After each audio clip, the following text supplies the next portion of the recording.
Selamat datang di X Undercover. Channel ini merupakan perbincangan antara Dr. Jaya dan Pak Franky yang bertujuan untuk edukasi serta menceritakan pengalaman Dr. Jaya sebagai ahli forensik dan patologi. Sekedar informasi terkait jadwal tayang X Undercover yang akan tayang setiap hari Senin, Rabu, dan Jumat. Maka dari itu, untuk mendukung channel ini agar selalu memberikan tayangan yang informatif dan edukatif, kalian bisa dukung kami dengan cara like, comment, subscribe, dan share. Dan selamat menonton! Dari sini, jadi dia kalau dia berkerut di sini, ini ketarik ke terus gitu. Jadi otot sampai sini nih ceritanya. Ya sini. Sampai sini. Nah sini tuh dia ada saluran ke jari kelingking, jari sini. Nah itu namanya. Dokter Jaya itu sekarang kita punya jari-jari gini, ada ini dibagi berapa ruas sih dok? Nah lihatin aja, ini ruasnya 1, 2, 3, kecuali jempol 2. Kalau gitu jari-jari ya? semuanya 3. Tapi adil ya dok ya? Adil lah. Yang lain kurus-kurus, dia gede sendiri walaupun cuma 2. Ibu, ini ibu, ini anak-anaknya. Ini disebutnya apa dok? Bahasa Inggrisnya dok? Little, Ini? anak paling bungsu, manis, yang paling manis. Ini bahasa Inggrisnya apa? Ring finger, Nah ini? central finger, Ini? point finger, Ini? buat nunjuk. Itu thumb. Nah. Pernah nggak dokter Jaya perhatiin jari telunjuknya si Hendy? Kayak keris dok. Hendy punya jari telunjuk, kita kan begini nih dok. Saya mah lempeng banget dah. Ada orang jari telunjuknya begini.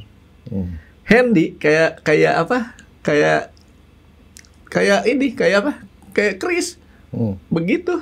Itu nggak bisa dipakai buat ngupil kan? Kecolok lu. Enggak, yang paling repot kalau dia nyuruh orang, tolong ambilin yang itu ya. Kalau begini masih yang mana gitu. Berhentinya yang mana? Makanya dia mesti saya latih buat jadi pemimpin gitu, gimana caranya ya. Jangan pakai, dia harus perbaiki, dia punya komunikasi. Soalnya kalau dia pakai telunjuk, kadang-kadang bisa misinterpretasi. Bisa dipakai bebat, Franky.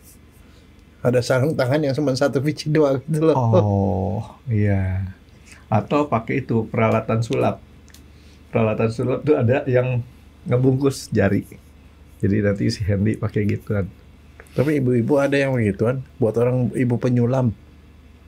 Kan yang cuma buat jempol sama ini kan.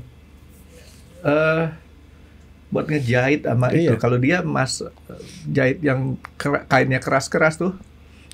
Supaya nggak sakit ininya. Dan itu biasanya logam kalau yang itu bang. Kalau yang buat tukang sulap itu bentuknya seperti ya jari gitu. Jadi buat ngebungkus itu apa sih? Tam apa ya? Saya lupa namanya. Nah, ini jari manis saya nih dok, ring finger saya. Ini kalau yang lain kan bisa dipletek-pletek ini. Tuh. Ini nih nggak bisa nih. Jadi terpaksa harus ditarik ini supaya kita ada rasa lega. Sebenarnya nggak boleh bagi, nggak boleh. Nggak boleh. Itu gitu-gitu itu kan biar gimana tuh kamu membuat trauma pada persendian. Nanti lama-lama bisa jadi gendut lagi. Maksudnya gendut gitu. Jadi ini jadi nggak benar ya? Ya bikin peradangan nanti. Jadi jangan dibiasain lah ketek-ketek gitu. Tapi kayaknya asik ya dok ya. Dokternya juga pasti secara nggak sadar pernah begitu kan? Ya ada lah sekali-sekali. Terutama kalau lagi kesel. Nah, ini sebenarnya kalau kita pletek-pletekin apa yang terjadi dok? Itu kan itu bunyi itu dari mana? Ujung-ujung ini, ujung-ujung tulang kan dia gitu-gitu. Begitu pletek itu mungkin ada yang saling nyenggol. Saling nyenggol. Pergeseran antar tulang. Terus bunyi. Pletek gitu. Nah, tapi kenapa kita kok bisa ngerasa pegel? Ya karena ini kita kurang digerakin. Padahal sebenarnya gini loh.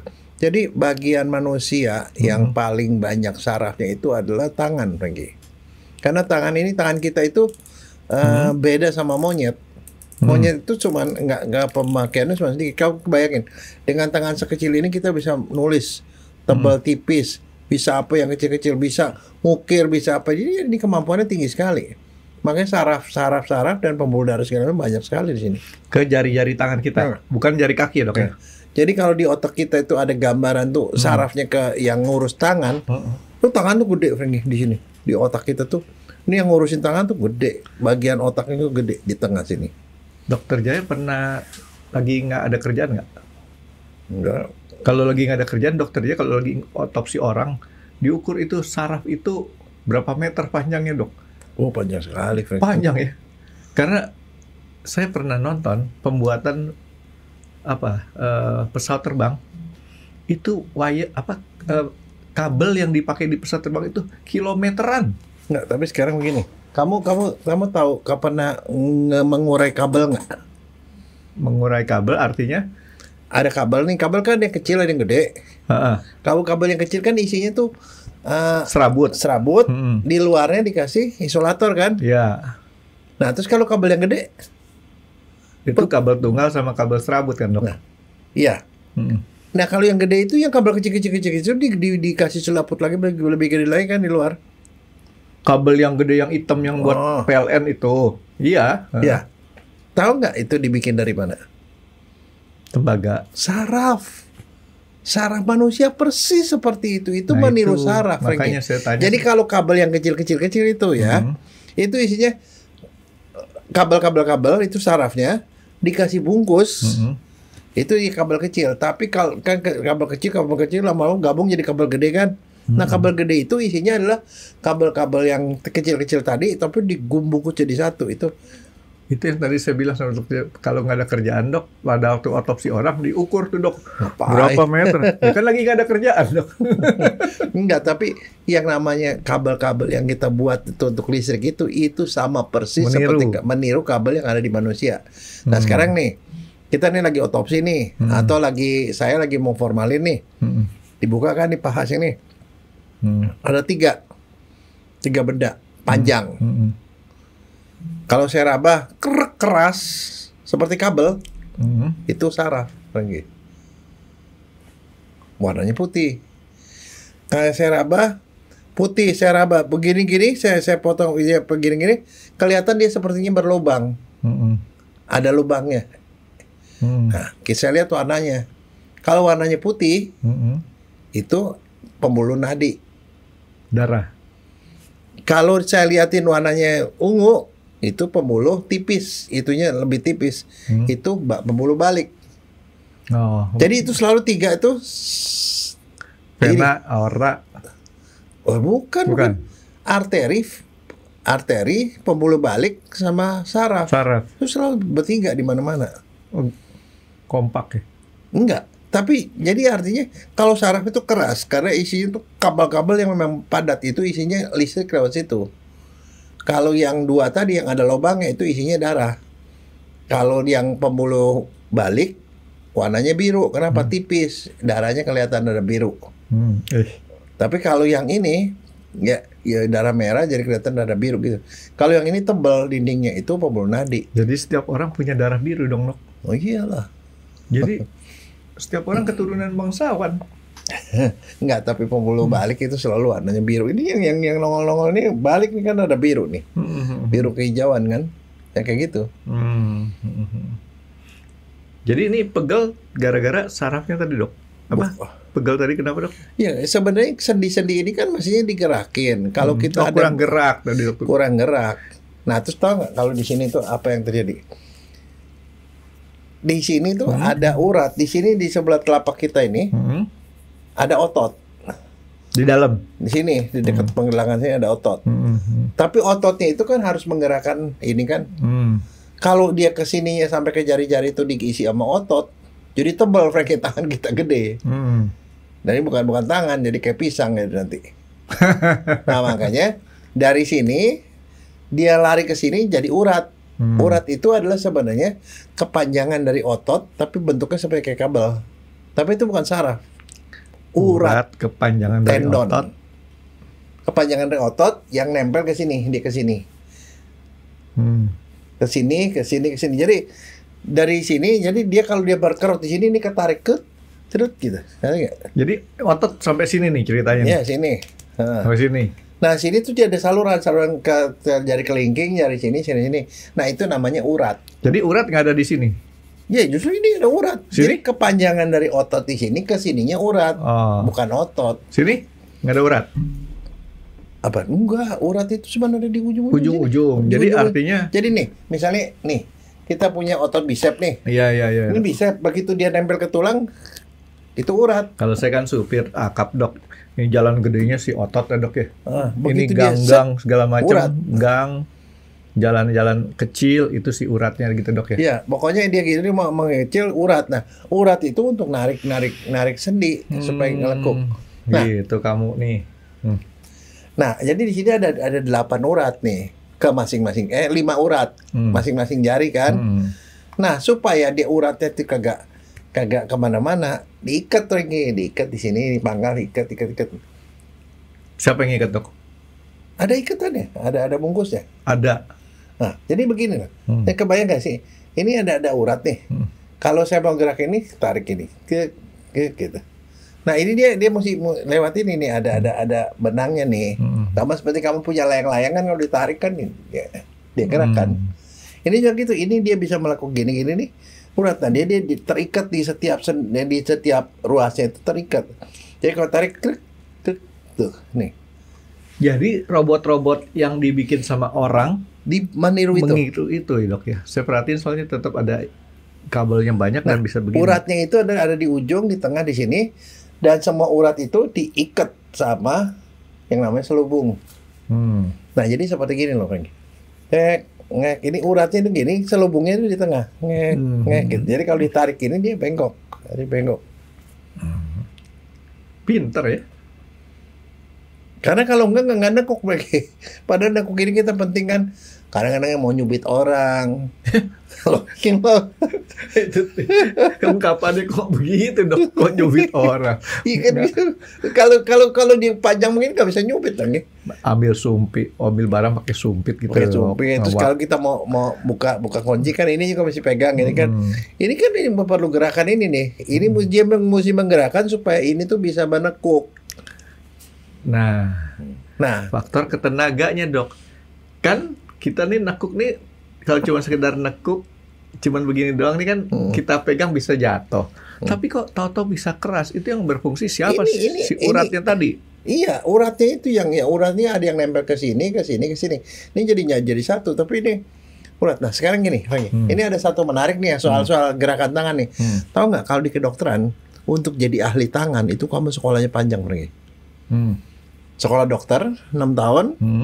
Ngambil spesialis ortopedi 4 tahun lagi, 10 tahun lagi. Terus waktu zaman dulu jadi dokter umum 6 tahun, dokter bedah 3 tahun, bedah ortopedi lagi 2 tahun atau 3 tahun lagi. Kalau sekarang udah dari dokter umum bisa langsung ortopedi.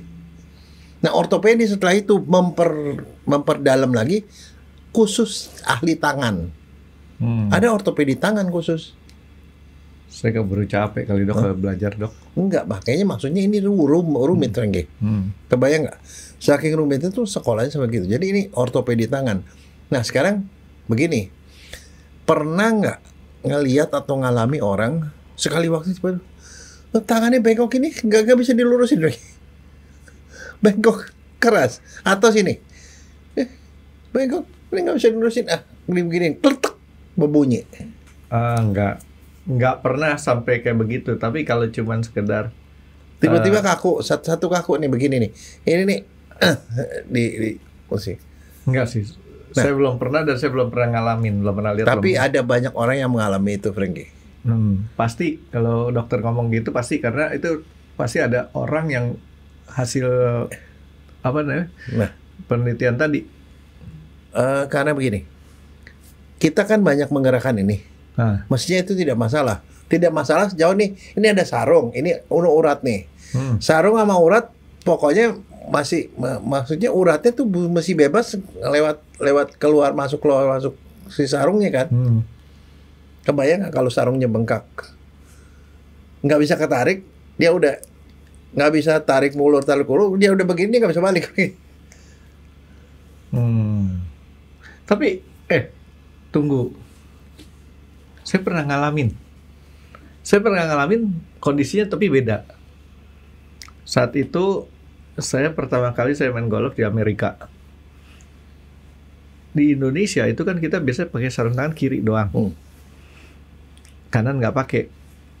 Nah, saya main jam 6 pagi, jam 6 gitu.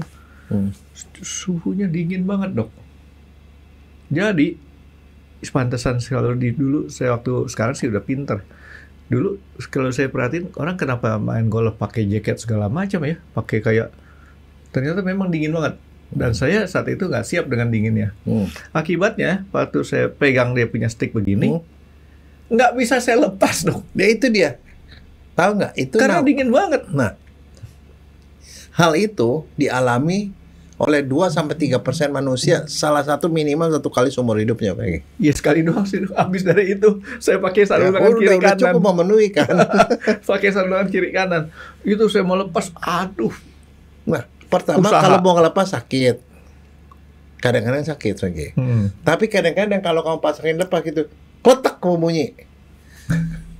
Nah, bunyinya itu seperti bunyi orang narik pelatuk, Pak. Sehingga di pelatuk itu kan bahasa Inggrisnya trigger.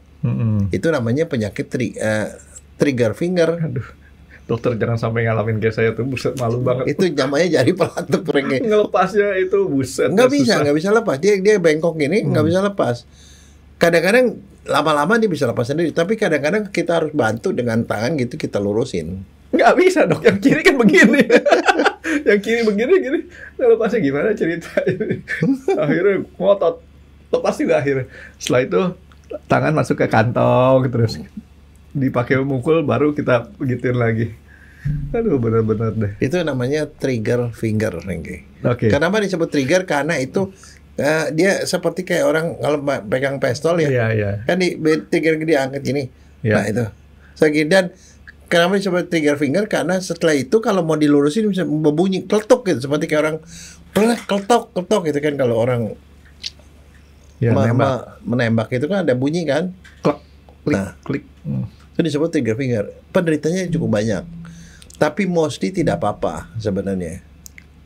Nah itu sebenarnya walaupun nggak apa-apa nih, Dok, yang ngalamin tuh siapa aja tuh kok bisa gitu? Tadi saya udah jelas di kondisi udara dingin banget, karena biasanya kalau di Indonesia main jam 6 pagi itu biasa.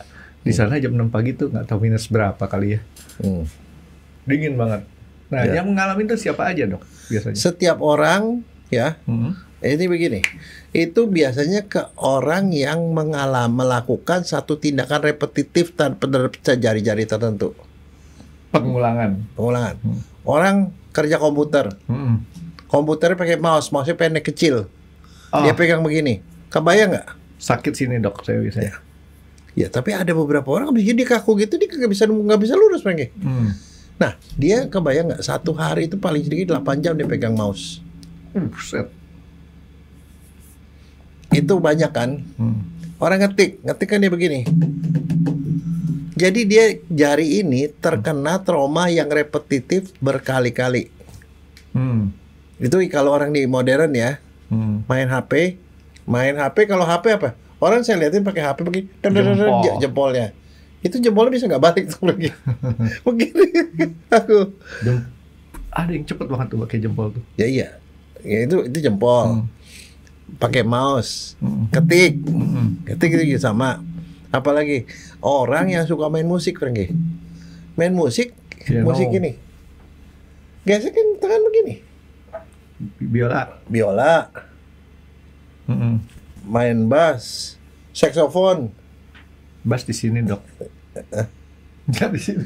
Ya, ini saksofon. Gini. Kalau di kampung, macul, tangan gini. Kaku. Dokter gigi. Kaku ini orang yang pakai tangan. Nah, macul, tukang ngebun. Jadi itu adalah orang-orang yang mengalami repetitif di daerah sini. Tukang bandar-bandar judi di kasino? Gak tahu, saya nggak pernah lihat itu. Apa ya nggak dia? Enggak, sekarang udah nggak pakai kocok, Dok. Ada dia punya decknya itu sendiri. Jadi itu repetitif di sini itu karena sebenarnya apa yang terjadi? Repetitif itu sebenarnya ada trauma buat urat ini. Selubungnya itu trauma karena repetitif gitu, dia bengkak. Nah, kebayang nggak? Ini ada selabut nih. Ini uratnya kan lewat. Kalau ininya bengkak nggak bisa lewat. Iya. Mati klek gitu. Itu namanya lock. Ya kayak itu. Dok. Nah itu kalau saya selalu persamain sama kendaraan, Dok ya. Kendaraan itu juga hati-hati. Kalau kita mau ngerem, jangan terus-terusan direm. Karena kalau dia panas, dia punya brake padnya sama disknya nempel, selesai udah tuh. Iya. Itu yang terjadi. Nah, satu lagi, kalau dia repetisi itu, kadang-kadang tuh terjadi peradangan kan. Peradangan dia terbentuk seperti kayak gumpalan, namanya nodul, benjolan. Benjolannya tuh muncul benjolan di sini. Nah, ada benjolan sini kalau klek masuk, bisa gara-gara dia bengkak, dia nggak bisa keluar masuk, atau ada benjolan, dia masih bisa keluar masuk, begitu mentok ke benjolan, dia klik ke posisi yang susah untuk dibalikin. Nah, kadang-kadang untuk membalikinnya, kadang-kadang orang harus paksa tarik gitu, tapi kadang-kadang terpaksa mesti dibantu sama tangan, nah, gitu. Baru bisa lurus. Tapi bisa kembali normal lagi kan? Bisa kali awal, tapi ingat finger trigger itu kadang-kadang bisa menjadi kronis kalau nggak diobatin. Dan kemudian misalnya contoh, tangan begini. Nggak bisa ini sama sekali. Sekarang kalau kondisi begini, kamu bisa ngerjain apa nggak? Nggak bisa main golf. Bisa metal. Nggak, tapi ada banyak hal yang nggak bisa kita kerjain kalau kita bermasalah. Kalau jari kita bermasalah, udah pasti kita. Nah, makanya kalau di dalam kedokteran forensik, kalau ada orang mengalami kecacatan tangan gara-gara pekerjaan segala macam, kan dia dapat kompensasi kan? Ya, asuransinya. Persentasenya gede nih, Frankie, tangan nih, jari-jari nih. Jempol berapa persen nih, berapa persen nih? Itu ada harganya, satu jempol kanan sama satu jempol kiri beda harga. Memang, setiap jari beda harga. Dan kalau dia punya pekerjaan berkaitan dengan jari-jari gini, harganya bisa gede sekali, Frankie. Misalnya tukang main gitar, kalau satu jari hilang tuh satu nada tuh, Frankie. Iya. Nah, jadi ini itu harganya mahal sekali, Frankie. Kebayang nggak? Nah, kalau dia sampai cacat gitu, ada sampai cacat permanen. Lah, jadi kontraktur fleksi namanya. Misalnya dia begini tuh sudah nggak bisa ngapa-ngapain, nggak bisa kerja lah, yang pegang barang juga nggak bisa. Ini cacat permanen gara-gara tadi nggak diobatin. Ininya udah lock. Bukan karena uratnya tuh ada yang keputus. Bukan. Ini selubung, urat ini keluar masuk lewat selubung. Dia masih bisa meluncur di dalam selubungnya. Harusnya dia kayak begini lah, Dok ya. Kira-kira. Enggak, dianya begini. Ininya masih bisa meluncur di dalam. Tapi kalau dia ininya bengkak, menebal gitu ya, Dok ya. Atau tiba-tiba di sini ada benjolan yang bisa dia bikin klek, mandek. Ininya si uratnya ada klek gitu ya. Lock, lama tiba-tiba deadlock. Nah, itu deh. Nah, di awal biasanya begini. Di awal orang kalau sebelum mengalami itu biasanya pagi-pagi, Frankie. Dia pagi-pagi udah bangun mulai tidur maksudnya. Sering kali kejadian pagi-pagi. Satu. Kedua, habis melakukan sesuatu. Misalnya orang angkat berat juga termasuk tuh. Dia pengen angkat berat gini, kemudian angkat berat terus nggak bisa dibuka tangannya. Lagi angkat berat, lagi main golf. Terus tiba-tiba seperti kayak kamu tadi. Iya. Nah, jadi setelah melakukan satu aktivitas tertentu, terus tiba-tiba lock. Tapi biasanya itu cuma sekali, riwayat doang. Tapi itu mestinya diobatin. Kalau nggak diobatin, lama-lama dia benar-benar deadlock, nggak bisa balik lagi. Jadi artinya jangan dianggap sepele tuh, Dok. Ya. Kalau ketemu gejala kayak gitu atau ketemu kejadian kayak gitu, kita mesti lihat dulu nih problemnya apa nih ya, Dok ya. Nah, sekarang faktor risikonya apa? Siapa yang bisa kena begituan? Nah, itu dia, siapa tuh, Dok? Tadi orang yang kerjaannya suka kerjaannya tadi berkaitan dengan profesi tadi.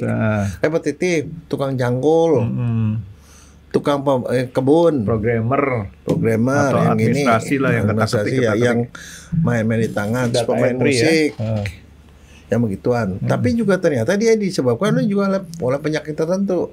Resikonya lebih tinggi. Apa penyakit tertentu? Diabetes. Orang kencing manis banyak yang kena gitu. Nah, urusannya kenapa, Dok, sampai dia lari ke sana? Orang diabetes tuh gampang mengalami peradangan. Peradangan di seluruh tubuh, termasuk di sini. Kalau dia peradangan dia jadi bengkak. ya dia mandek. Itu rheumatoid arthritis, rematik tangan. Rematik kan memang mengalami peradangan di situ. Ya kadang-kadang kan orang bilangnya kalau kayak begitu sebutnya rematik aja. Iya, oke, memang rematik menyebabkan itu. Tapi yang gejalanya itu sendiri adalah trigger finger. Itu pagi-pagi udah mulai berasa tuh orang ya. Gangguan hormon, misalnya hipotiroid bisa begitu. Orang hamil bisa begitu, Franky. Hamil itu gangguan hormon. Orang habis melahirkan juga bisa begitu. Ngalami gitu ya nggak apa-apa. Tapi jadi dia ada ininya, ada stadiumnya. Kalau dia sekali mengalami gitu udah selesai, itu berarti stadium 1. Gak ada apa-apa. Tapi kalau yang begitu kena begitu, sekarang kena nih. Kalau dari riwayat udah pernah, itu stadium 1. Kalau stadium 2, dia pernah gitu, dan untuk gitu dia terpaksa harus dibantu. Si Pamela tuh, baru inget dia pernah ngomong kayak gitu tuh. Ini kenapa nih? Iya, apa ini nggak bisa gini nih? Dia bilang bercanda nih anak nih. Sekarang saya baru tahu tuh bisa gitu ya. Itu. Tapi kalau yang udah ketiga itu kejadiannya sering, Franky. Sering disertai rasa sakit.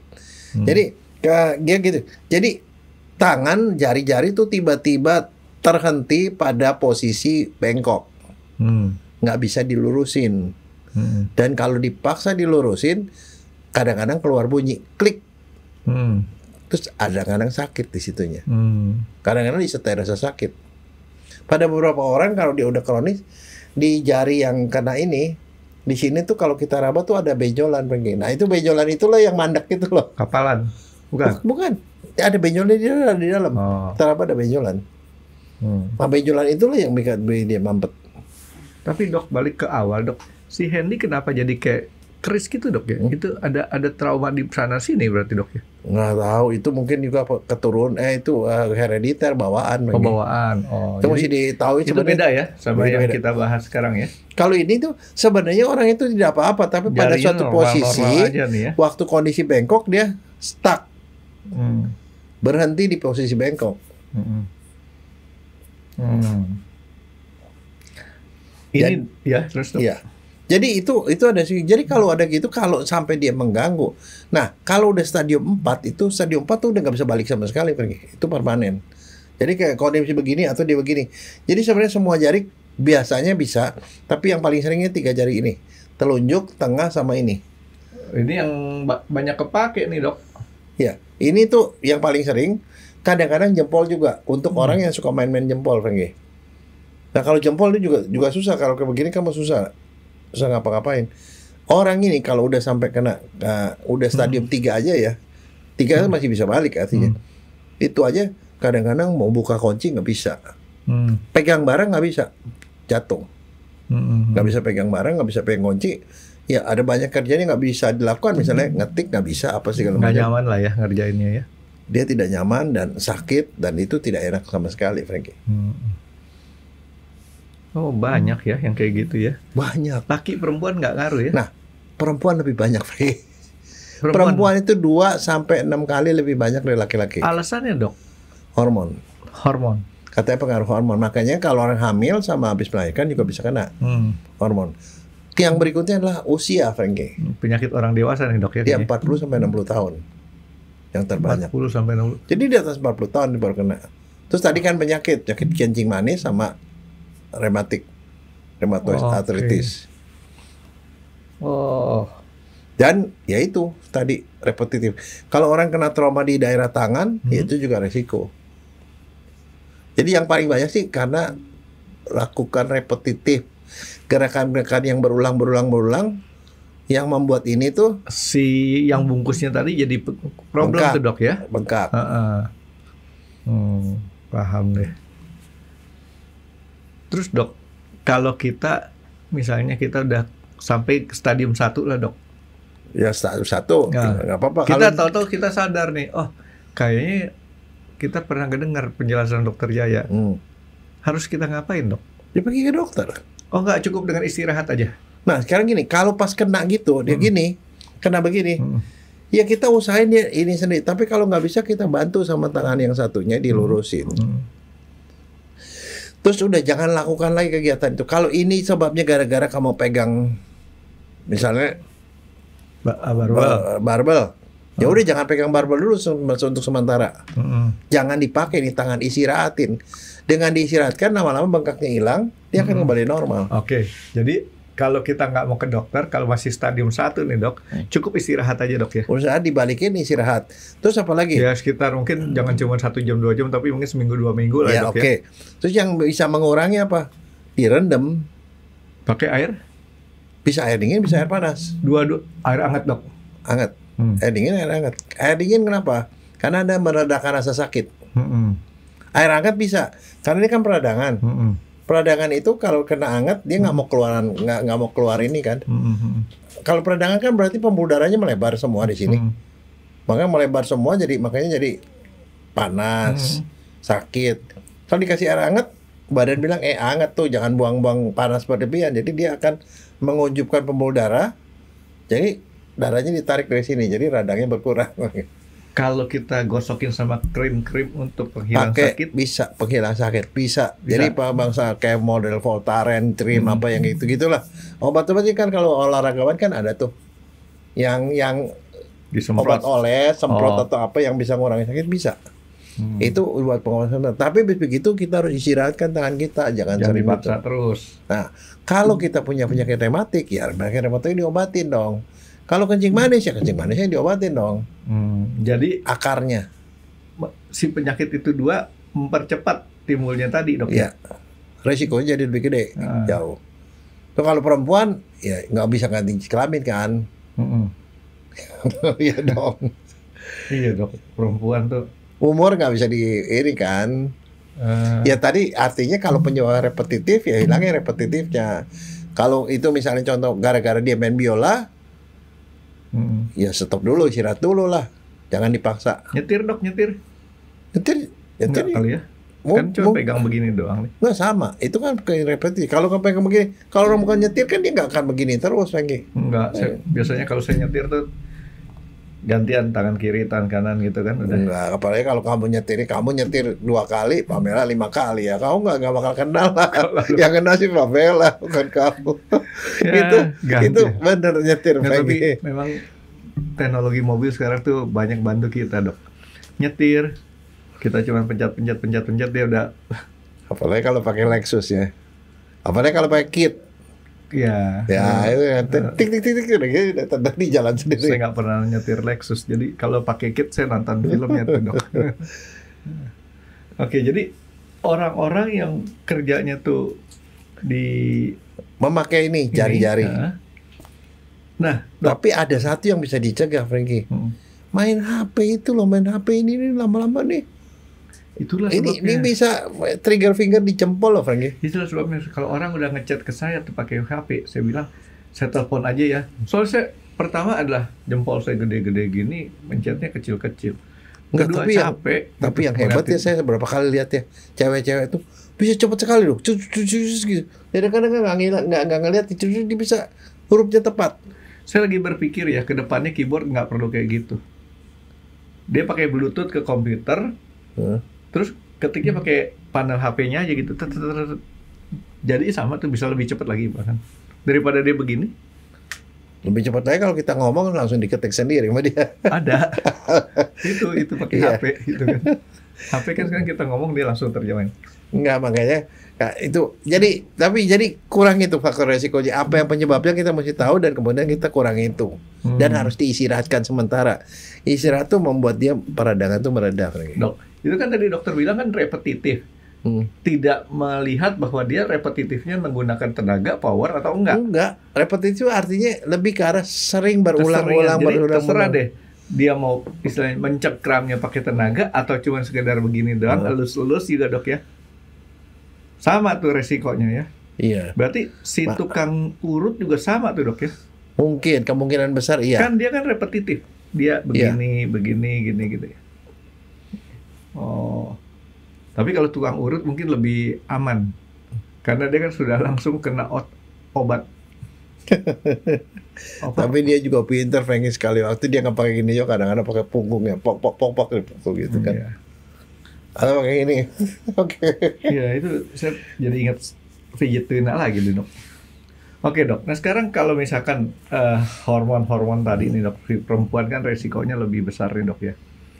Yang kenanya tetap daerah sini juga tetap. Iya, tangan. Tapi tangan terbanyak itu adalah 3 ini.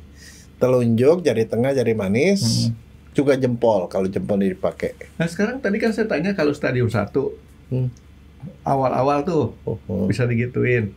Nah sekarang kalau sampai stadiumnya udah 4 langsung, kalau 2, 3 kan itu prosesnya karena... Kalau 4 udah 1. Terapinya bedah, Frank. Nah, dibedah. Bedahnya gini. Jadi kan dia mandek nih. Uratnya mandek, ada ini salurannya. Itu selubungnya. Selubungnya dibedah, Frank. Yang di sininya? Iya, di sini. Dibedah sehingga dia masih bisa lewat lagi. Dirilis. Kalau dibedah di sini nggak ada resiko tuh dok? Dia punya otot atau urat-uratnya? Urat kan nggak apa-apa. Uratnya bakal nggak ada masalah. Uratnya yang nggak bisa lewat selubung. Karena selubungnya bengkak, ya selubungnya dipotong. Sehingga dia masih bisa. Nah, selubungnya itu kalau kita ambil nggak ada pakai selubung, apa yang terjadi dok? Berantakan lah ini. Ini kan dia ngikat, selubungnya itu ngikat supaya dia kagak lari dari sini, sehingga ini nggak melendung-melendung gitu. Artinya supaya rapi lah dok ya. Nah dulu itu bedahnya beda total. Artinya benar-benar dipotong. Kalau sekarang tuh ada bedah endoskopi namanya, Franky. Sama seperti orang perut dulu, kalau perut kan dibuka total. Kalau endoskopi kan dibolongin doang. Jadi bolongin lubang kecil, pakai itu ya, pakai kamera, digunting gitu loh. Ini jadi, kalau kita ganti, ini bedah endoskopi namanya, Frank. Kalau kita ganti dia punya pembungkusnya tadi, bisa nggak dok? Ngapain? Emang Tuhan udah bikin ada di situ. Nanti dia begitu lagi, bengkak lagi. Enggak lah, bengkaknya diobatin. Nah kalau sekarang kan, jadi ini sebelum ini ya, kalau gitu stadium 4 ya udah operasi lah. Kalau sebelumnya begituan, biasanya si dokter tuh kasih ada beberapa macam. Jadi kalau datang pergi ke dokter, dokter akan ngecek, oh emang betul seperti itu, gejalanya seperti itu.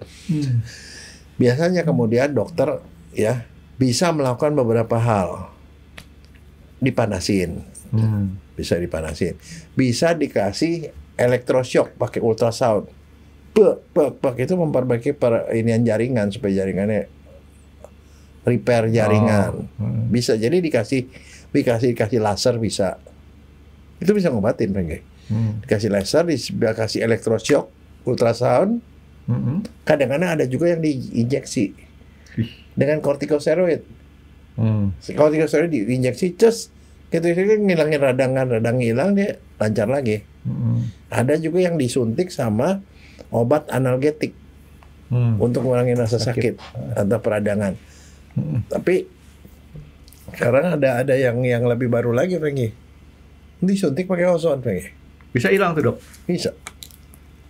Aneh juga ya. Tadinya saya pikir kalau sampai udah stadium 4 dok, daripada rusak-rusak lagi, kita pembungkusnya kita ganti aja pakai kabel tis dok.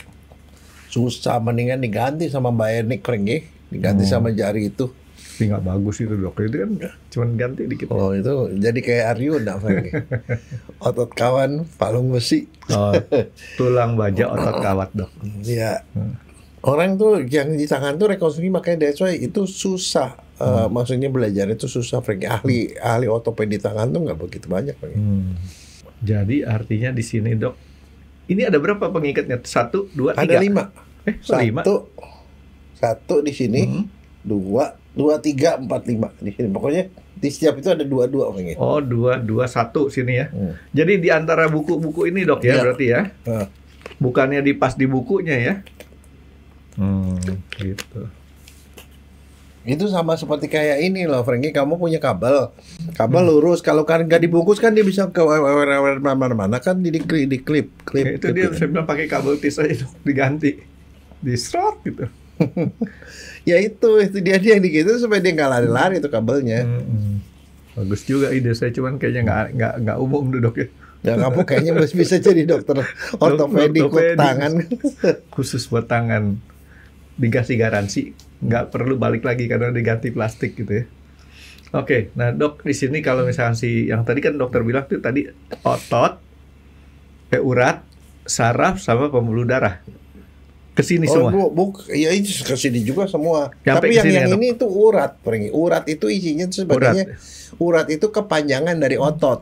Jadi itu bukan saraf, Franky. Bagian yang kecilnya daripada otot, dok ya. Iya. yang nempel ke tulang. Kalau nggak nempel ke tulang disebutnya otot. Jadi itu bedanya otot sama urat. Otot tuh yang mengkerut segala macam. Kalau yang dia nempel ke tulang itu jadi otot menjadi urat baru nempel ke tulang. Gitu. Nah, cuman karena di sini panjang nih, ototnya sampai di sini. Nah, ini urat semua tuh 5 aja. Jadi kalau tunjang itu otot apa urat, Dok? Tunjang itu di pergelangannya itu, di situ adalah gambaran otot kebanyakan. Betul, itu urat kebanyakan. Urat ya? Urat. Ya makanya keras-keras itu loh. Prokos konyol gitu itu urat. Okay. Oh, itu bukan urat. Otot. Kalau otot kan ada seratnya. Otot tuh keras. Mirip kayak daging gitu ya? Lebih keras dari otot tuh. Kalau tunjang itu keras kan, Bang? Saya nggak makan, Dok. Saya ngeliatin dokternya makan aja tuh sama si Pamela. Itu bagus, Bang. Buat? Hah? Buat apa tuh? Buat awet muda, itu isinya kolagen banyak, Bang. Serius. Kamu kalau nggak mau keriput makan begitu, makan tunjang. Kalau kan di luar itu urat. Dan di luarnya itu ada lemak, baru kulit. Banyak happy aja, Dok. Jadi kalau namanya tunjang itu adalah urat-urat yang ada, urat-urat dan otot sedikit yang ada di persendian. Jadi dilepasin dari tulang, itu urat. Nah, itu yang namanya tunjang. Tapi si sapi nggak mungkin sakit trigger finger ya, Dok ya?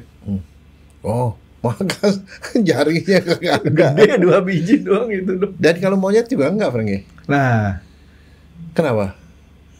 Monyet itu kan jarang dipakai tangannya. Monyet itu cuma yang dipakai itu cuma ini doang buat menyengkram. Iya, dia begini, kakinya juga sama kekuatannya tuh, bisa begitu juga sama. Iya. Kaki maupun tangannya dia tuh bisa cengkram. Tapi dan satu dia punya buntutnya juga mencengkram. Nggak kayak kita. Ya kalau kita nih gerakan tangan ini, kebayang nggak kamu bisa nulis kecil gitu kan bisa pakai ini. Kalau kamu kerja komputer coba di perusahaan pabrik IT komputer gitu kan ngurusin yang kecil-kecil gitu kan gerakan kecil pengen. Kita tuh luar biasa berkembang tangannya dibandingin monyet. Tapi dokter tadi sebutin penyakit ini relatif menyerang usia di atas 40-an, Dok ya. Tapi nggak menutup kemungkinan orang yang lebih muda juga bisa. Nggak jarang. Ini terbanyak 40 sampai 60 tahun ke atas. Yang penyakit gara-gara repetitif tadi kan, Dok? Bukan karena kayak saya. Enggak, gitu karena ya? Kalau orang di umur segitu, kalau mau saya sih udah pasti ada kerjaannya yang kemudian memakai aktivitas berlebih repetitif pada tangan. Kalau yang masih kecil kan nggak terlalu banyak dipakai ininya. Itu sebabnya kalau menurut saya. Oke, jadi ini cukup bahaya nih, Dok, kalau saya lihatin nih, Dok. Kalau kita diemin, ya. Walaupun kejadiannya itu kalau sampai yang stadium 4 sih ya jarang lah, tapi tetap aja harus ke dokter karena kalau dia begitu-begitu sering. Sekarang masalahnya contoh kencing manis kan banyak. Berarti juga banyak otomatis yang kena penyakit ini. Nah, kalau orang kayak si dokter gigi kayak gitu tuh terus-terusan kayak gitu tuh. Iya, kalau dia tiba-tiba begitu dia tiba-tiba jadi kaku gini kan nggak bisa nyabut gigi orang nih. Nggak bisa kerja lah. Jadi yang dioperasi sininya ya? Iya, bagian sininya. Kalau yang dioperasi di sini? Nggak ngapain? Berarti penyakitnya bukan yang ini gitu ya? Kalau yang di sini mah itu CTS yang waktu itu kita bahas itu CTS. Nggak sama ya? Oke, Dok. Jadi ya bersyukurlah, Dok, saya artinya. Ya, tapi begini, kalau orang sudah masuk baru pertama kali ada kejadian gitu, terus sudah masuk stadium 2, ada berapa giring ini nih, sampai lama saya terpaksa kamu harus dilurusin gitu, 2 atau 3 gitu, jadi belum sampai kontraktur.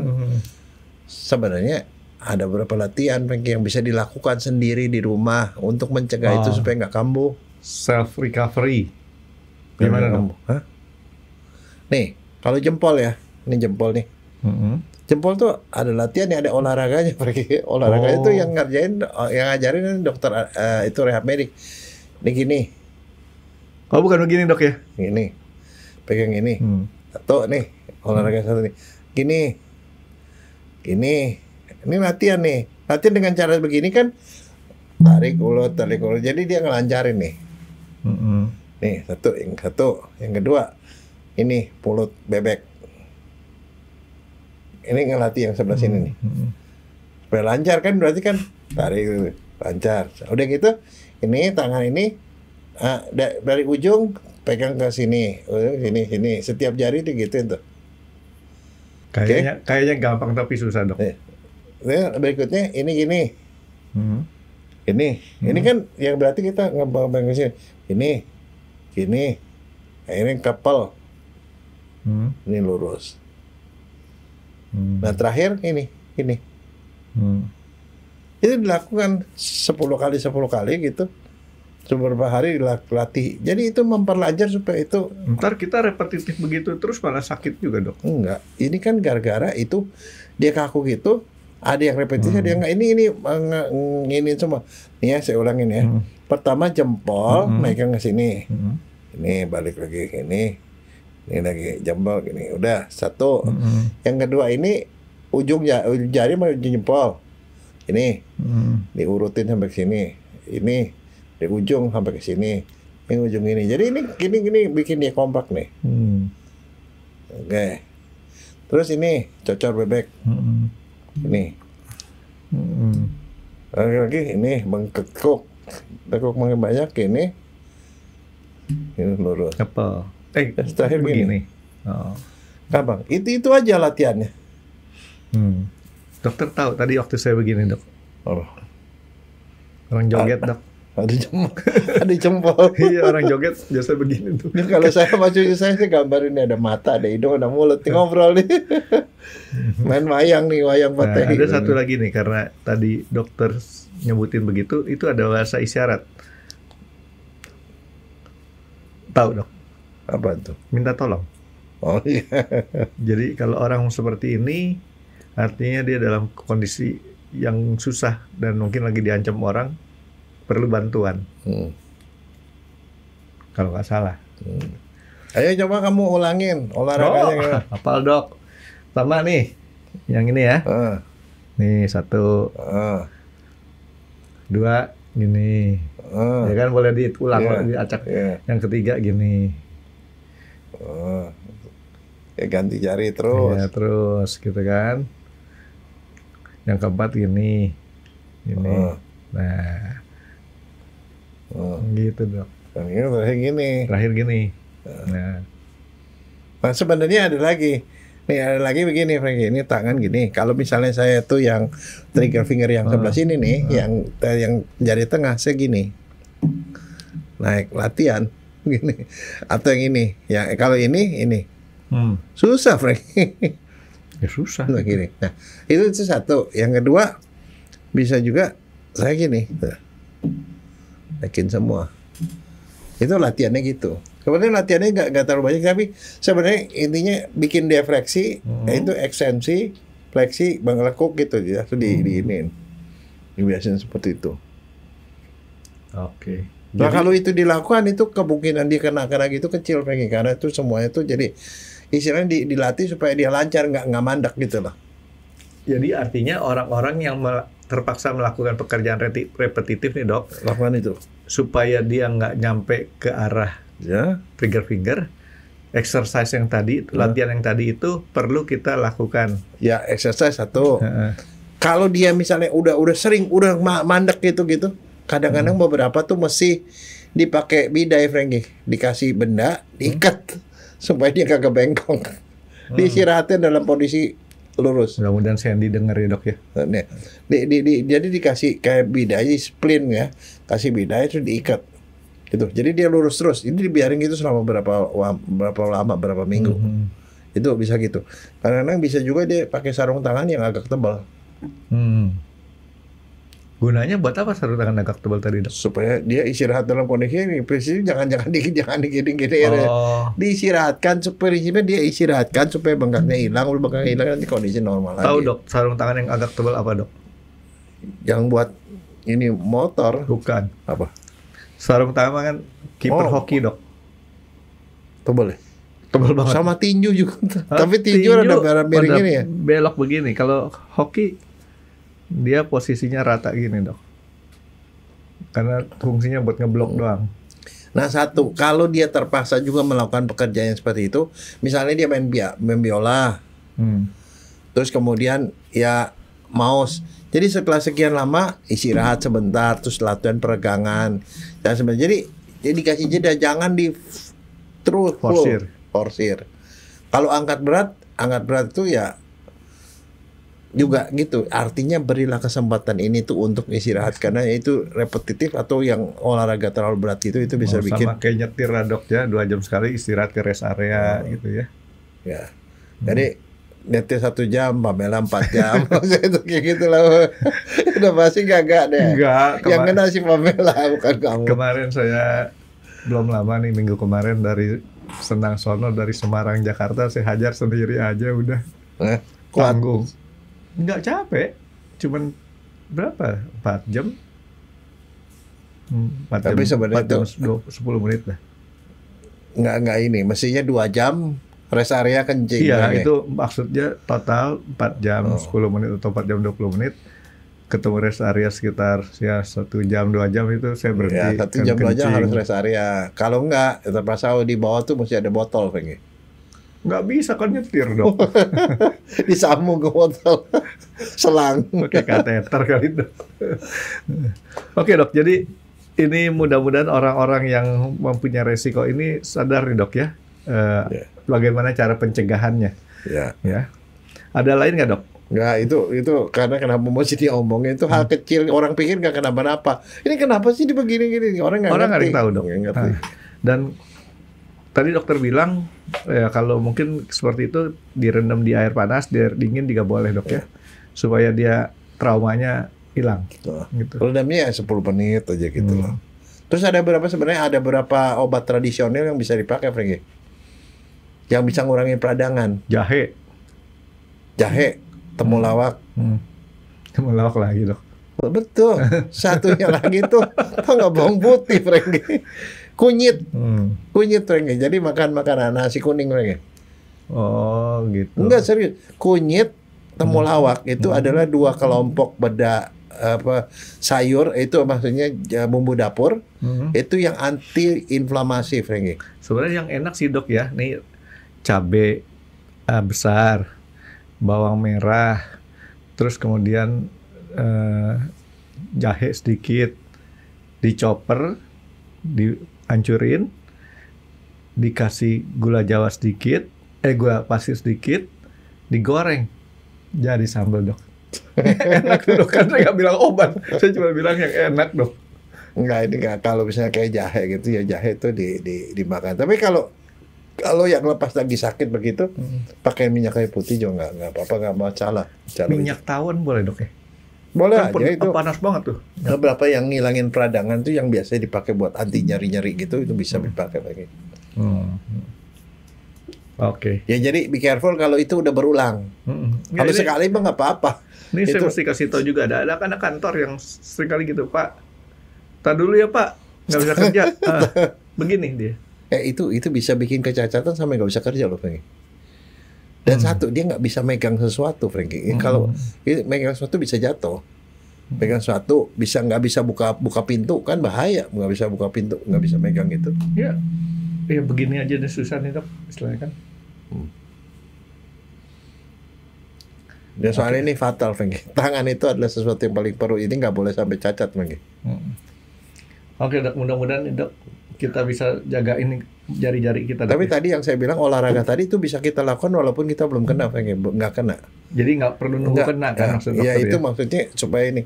Karena kan kadang-kadang kalau orang nggak dipakai ini juga sama aja seperti kayak pintu nggak dipakai tuh. Ini jadi nggak lancar sendinya. Jadi dorman dok. Ya. Oke. Ya keren. Kenapa disebut trigger? Karena dia klik gitu, ada kliknya, Franky. Dan ini beberapa orang menimbulkan rasa sakit, Franky. Karena udah gini sakit. Yang penting kalau dia masih bisa dibetulin, nggak perlu operasi, udah selamat aja lah dok. Ya. Yang selain saya takut. Kan di operasi itu kan karena udah konvensional, kasih obat, kasih suntik segala macam itu nggak mempan. Terpaksa harus operasi. Selama masih ada obat-obat yang sederhana, jangan dikerjain lagi dok ya. Jangan sampai. Ya, tapi operasi sekarang udah bagus karena kalau kita ke rumah sakit ada yang namanya operasi endoskopi, Franky. Tapi BPJS masa tanggung endoskopi dok? Hah? BPJS? Yang namanya BPJS kamu nggak bisa milih, Franky. Obat-obatan ada 10 obat. Yang dipilih sama BPJS cuma 2 obat, ya kamu terima lah yang lain. Iya, maksud saya kayak gitu. Ya keterbatasan. Nah kalau mau yang unlimited tuh ambil asuransi yang swasta, jangan BPJS satu. Artinya tetap bisa diobati, tapi dengan keterbatasan karena BPJS punya list obat-obatan ini yang kita pakai gitu. Enggak, maksud saya kalau yang tadi endoskopi ini dok, nggak bisa kan pakai BPJS? Enggak. One day nanti mungkin begini. Kalau yang sekarang tuh pasti pakai operasi biasa. Ya. Gitu. Tapi yang penting masih ada ke cover lah untungnya.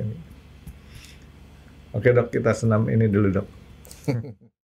Terima kasih sudah menonton X Undercover. Jangan lupa like, comment, dan subscribe. Dan ditunggu ya video-video kami selanjutnya. Nah, buat kalian, jika ada pertanyaan untuk Dr. Jaya, boleh banget komen di bawah. See you guys!